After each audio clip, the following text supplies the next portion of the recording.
Odin, the wise and mighty ruler of the Aesir, sat upon his high throne in the golden hall of Valhalla, his single eye, a symbol of the great sacrifice he had made for wisdom, shining with a complex blend of determination and melancholy. His broad shoulders were draped in a cloak of deep blue, embroidered with the constellations of the cosmos, a reminder of his role as the keeper of knowledge and the weaver of destinies.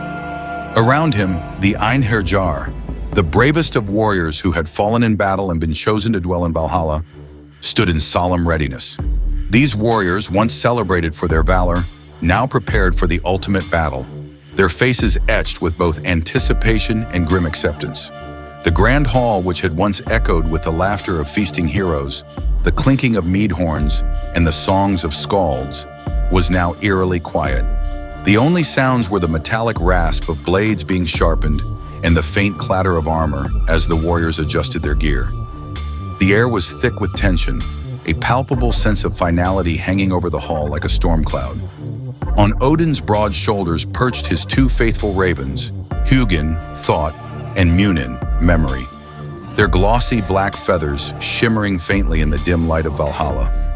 These birds, his constant companions and messengers, had flown across the 9 realms, gathering knowledge and secrets from every corner of existence. Now they leaned close to his ears, their voices low and urgent, carrying tidings of doom. "The threads of fate are frayed, Allfather," they rasped, their words heavy with foreboding. "The Norns, the weavers of destiny who sit at the roots of Yggdrasil, have spoken. The great tapestry of time is unraveling, and the end of all things draws near." Their words echoed in Odin's mind, a grim confirmation of what he had long foreseen. The Norns, who spun the threads of life and death, had decreed that Ragnarok, the twilight of the gods, was inevitable. Despite his vast wisdom and power, even Odin could not alter the course of fate. With a slow, deliberate motion, Odin rose from his throne, his towering figure radiating authority and strength. In his hand, he gripped Gungnir, his legendary spear, its shaft carved with ancient runes that glowed faintly with divine power. The spear, a symbol of his sovereignty and unyielding will, seemed to hum with anticipation, as if it too understood the gravity of the moment. Odin's voice, deep and resonant, filled the hall as he addressed the Einherjar and the gathered gods. "Then we shall meet it with honor," he declared, his words ringing with unwavering resolve. "For even in the face of doom, we are the Aesir. We do not falter, we do not yield." His declaration was not just a rallying cry, but a testament to the indomitable spirit of the gods. Though they knew the outcome of Ragnarok was foretold, they would face it with courage, dignity, and the unshakable pride of their divine heritage.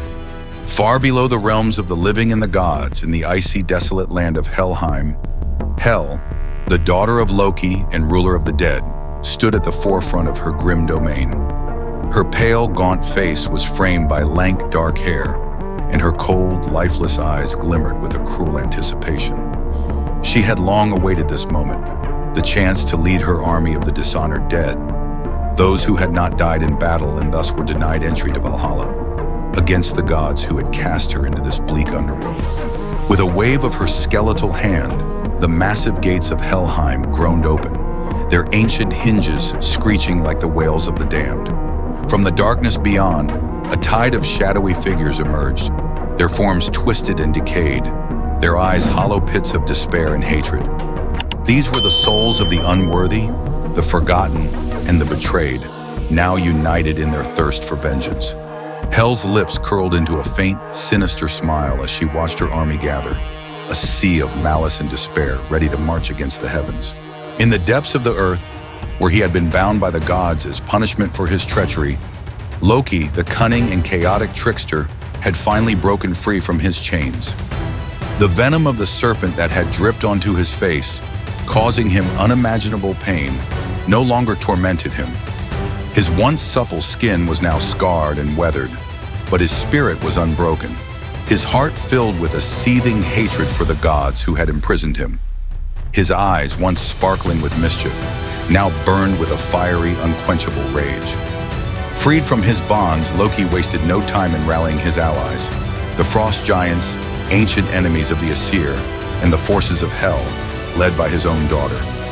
By his side stood his monstrous children, Fenrir, the colossal wolf whose jaws could devour the sun, Jormungandr, the world serpent whose coils encircled Midgard, and Hel, the queen of the dead. Together they formed a terrifying alliance, united in their desire to bring about the downfall of the gods and the end of the world as it was known. Loki's laughter, dark and triumphant, echoed through the realms as he prepared to unleash his fury upon those who had wronged him.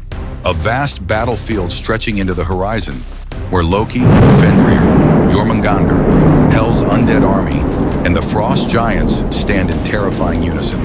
The sky is dark with storm clouds, lightning crackling across the heavens. In the distance, the golden towers of Asgard shimmer, bracing for war. Fenrir lets out a deafening roar, his fangs dripping with anticipation. Jormungandr's colossal form winds through the landscape, his eyes locked on Asgard. Loki, standing at the forefront, raises his hands, a wicked grin on his face, as he commands the forces of destruction to march forward. The final battle of Ragnarok has begun. Thank you for watching. If you enjoyed this journey through mythology and history, don't forget to like the video. It really helps others discover this content. Subscribe and turn on notifications so you never miss an epic story. We'd love to hear your thoughts. Drop a comment below and tell us what you think about this tale and what mythological or historical legends you'd like us to explore next. Your ideas shape this channel. See you in the next episode.